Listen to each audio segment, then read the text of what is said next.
Autotune. All right, so the last step I want to do prior to mixing would be to actually bust this whole track after I've basically fixed the whole vocal track. Now I'm going to bust it or bounce it essentially into this track here. Now be careful on that, because once you bounce it down, then you're kind of committed to that. So I'm only doing it when I'm dead set on, yeah, I like that sound. Okay. Otherwise, just keep it on there. But if you have a lot of vocal tracks and you have a lot of auto tunes, then your system's going to bog down. Excuse me. So here's a little trick. What I do is This is Autotune. all right. So what I do is I just go ahead and arm this track here. I assign the input from Vet Boi mass vocals, which is that track there. So that track is going to be recorded in here. Just hit record. This is Autotune versus Melodyne. And I do that for the whole track. Okay. So let's go into Melodyne. Okay. So let's come down here and now use the Melodyne plugin. Okay. Now with this application, essentially what you have to do is you have to transfer the audio in the Melodyne first. It works as a standalone as well. All right, this one is actually Melodyne Essential, so it might look a little bit different from like the studio or some, you know, the other Melodyne versions. But all you have to do is click transfer and then push play. This is Autotune versus Melodyne. Hit stop automatically to text. So with this one, you see, and let me go ahead and increase vertically the height and the width as well. All right, so under view, you got auto scrolling. Auto scrolling will, if I push play, this is Autotune, so you have a lot of versus audio Melodyne. For some reason I just don't like that, so I take it off. All right, just because I'm not doing the whole thing at one time. I'm only doing pieces at a time. So I keep it here, push play.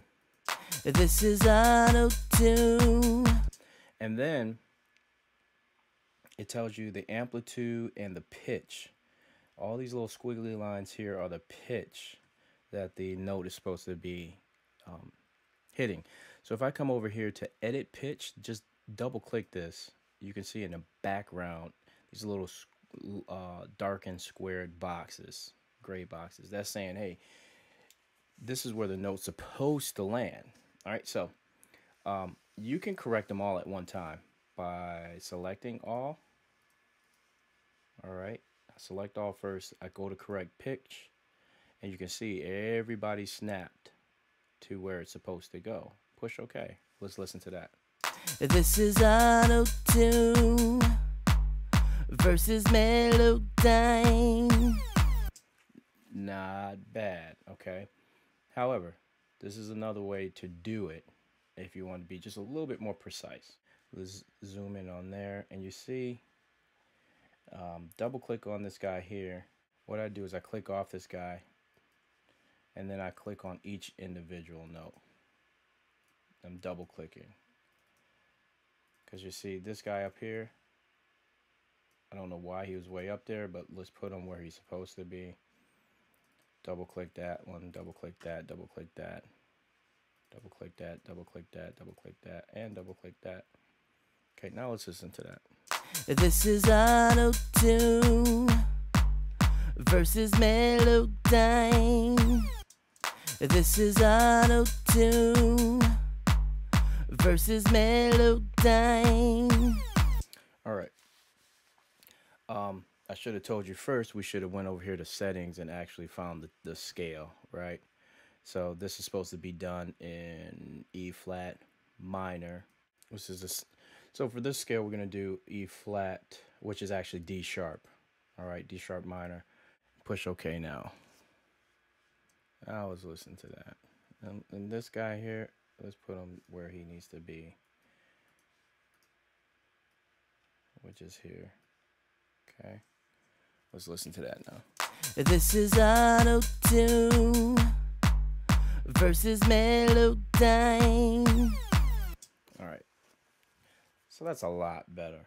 All right, one little trick I want to show you prior to bouncing this down like we did in Autotune is if I come over here to this, click here and come down here, it's called pitch drift. All right, and this is probably a little bit more advanced that most people go, but this just helps to clear up you know, some of the artifacts in the performance. All right, not to make it too perfect, but to keep it natural still. All right, so if I double click now here, this is saying, hey, this is where these notes we see it as being. So let's listen to these. And there's only a couple of them, but let's do all of them. Let's hear the difference in the performance there. This is Autotune versus Melodyne. So mellow was a little bit too sharp, so I'm gonna bring that back down. Just double click it. This is Autotune versus Melodyne. Cool. So this will help to perfect, you know, some of the performances for the artist that you'll be working with. I basically use it with everybody that I work with. So anyway, now that we have that, same deal, we'll go ahead and we'll route this output into the input here, Vet Boi vocal, and I'll record this down as well. Okay. This is Autotune The whole track, by the way. versus Melodyne. Good deal. Okay, so if you really wanted to get that robotic effect here in Melodyne, it can do that as well. But this one you have to come down here. It's called pitch modulation. Let's do one at a time. Double click there, double click there, double click there, double click, double click, double click, double click. Let's do these as well, just so it gives us that whole quirky sound. Here we go, listening. This is Autotune versus Melodyne. Okay, so that's how you would accomplish that. You, of course, tweak it as much as you want to, as you need to. And, you know, other things like amplitude here. If I wanted to just bring down the level on these, I could do that as well. And this is Autotune versus Melodyne. all right. And that's how I use Melodyne.